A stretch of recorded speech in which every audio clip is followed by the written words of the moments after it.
मेरा नाम अमोल है और मैं अपनी जिंदगी की पहली सच्ची प्रेम कहानी आपके साथ साझा करना चाहता हूं। यह करीब 10 साल पहले की बात है, जब मैं 11वीं कक्षा में था। मेरे साथ मेरी कक्षा में स्वाति नाम की एक लड़की थी। जब मैंने उसे पहली बार कॉलेज में देखा, तभी मुझे वह बाकी लड़कियों से अलग लगी। वह न ज्यादा बात करती थी और न ही किसी से ज्यादा मिलती जुलती थी। कुछ दिन इसी तरह गुजर गए।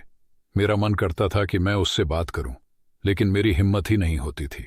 कुछ दिनों बाद वह हमारे ग्रुप में शामिल हो गई और दिन बीतते गए। मेरे दिल में उसके लिए फीलिंग्स बढ़ती गईं। फिर एक दिन मैंने यह बात अपने दोस्तों को बताई, लेकिन मुझे डर था कि अगर उसे यह बात पता चल गई तो वह मुझसे बात करना बंद कर देगी। इसलिए मैं डरने लगा। 1 साल इसी तरह गुजर गया। 12वीं कक्षा में हमारे कॉलेज का टूर हैदराबाद जाने वाला था। मैं और मेरे बाकी दोस्त भी जा रहे थे, लेकिन मैं खुश नहीं था क्योंकि उसमें स्वाति नहीं आ रही थी। जब वह अचानक मुझे ट्रेन में दिखी तो मैं इतना खुश हुआ कि मेरे खुशी का ठिकाना नहीं रहा। तब मुझे एहसास हुआ कि शायद मुझे उससे मोहब्बत हो गई है। उससे बातें करना, उसके पास रहना, वे 4 दिन मेरी जिंदगी के सबसे अच्छे दिन थे।